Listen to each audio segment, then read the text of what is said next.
Alright, look, class ended here, and man, me and Patrick were brainstorming after class, and we came up with, like, not so much a creation, but like a combination of ideas. Like, I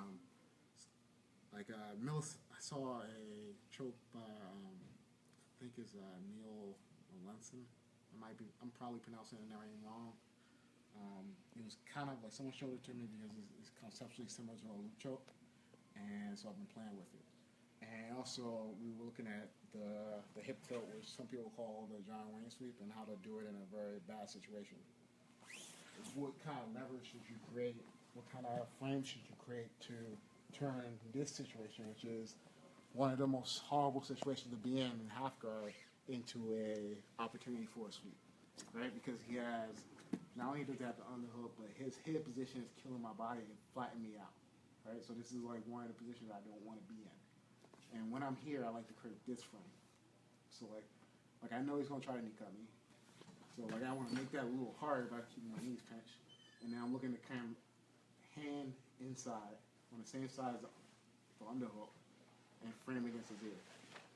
That little frame disconnects his head from my head. Because like what I really don't like is his head being pressed against my ear, because that really stops him from moving in the situation. So this is like one thing that we kind of added to, some other stuff. Right? It's all merging. Like, who cares about the source? Like, it's all about improving your skill set, right? So here, and then look, that frame allows me to bridge and create more separation. So he's trying to smash me, he's trying to cut, and I'm just putting something in his face to kind of make things a little more annoying for him, right? And once I have that frame and I create this much space, I can look towards his head. It's a lot possible for me to strap out, which allows my knee to come out. So as soon as my knee comes in front of his hip, it becomes a stronger lever, right? So like even though he's still smashing me, he's still trying to make things hard on me. The fact that my knee came out means that when I hit him, there's a lot of power, right? Where there wasn't before. Like if I try to do that, here when he's still connected to me, and when my knee is below his hip, it's not going to work. But when I create separation, and I bridge, strap, and change the position of my knee relative to his hip, it changes the lever. And so when I hit him, boom. And right now, when I hit him, he posts out, and I just sit up, which is very similar to the setup I do for the loop choke. At least one of them, but I don't have the collar grip, right? So we're doing this kind of no-gi loop choke, which I don't recall the name he called it, but I think it was interesting, and I've been playing with it. So here,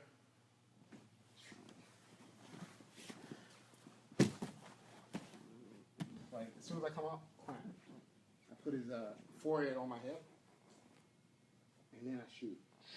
And as I shoot, like what I want to do is turn his chin slightly towards me because I want my forearm to go against the blade, like the carotid. So it's hit him, which is not only is his head lower than my head, which is one of the rules of thumb for the loop choke, but man, this is a good position for me structurally. So shoot, and then lock, and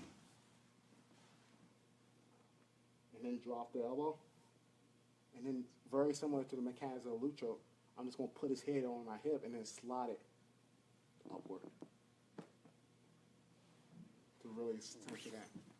And like I said, combination of ideas, concepts, like arranged in a different way. It's the process of learning, all right? So he's on head position, horrible situation. I don't want to be here. What can I do to make it a little better? I have to frame, I have to create space, separation between my head and his head. So my frame, the hand I frame on is this, which right away creates some separation, right? So even if you try to knee cut me here, it becomes a lot harder for him to dominate the position. But I'm using it to bridge, strap, my knee comes in front of his hip, and then boom, hit him. Hit him. They're making fun of your new gi. Huh? They're They're making fun of your new gi. Who? Matt Weinberg. Oh, really? Yes. Wow. Who's that dapper gentleman in the fancy new blue gi? That's fun. Yo, you know, he showed me this. Like, he posted the link of the video for me, and I checked it out and experimented with it. And I'm just holding this choke, but I'm not even finishing. Yeah. Good old Matt. He was like, man, look, I saw something that's interesting. It kind of... Wait, sorry, I just have to say it. He wasn't making fun of it. Oh, really? Okay. Yeah. He's like, he showed it, he like posted it in one of the chats we have. It's like, man, look at this. It's very conceptually similar to like, you know, rules of thumb for your loop choke. Like, I looked at it, it was like, ah. And truthfully, I had to watch it a couple times because when I was watching it, like, the angle, I couldn't see that his hand came across and locked here. I just thought he was like, I thought he was just doing this.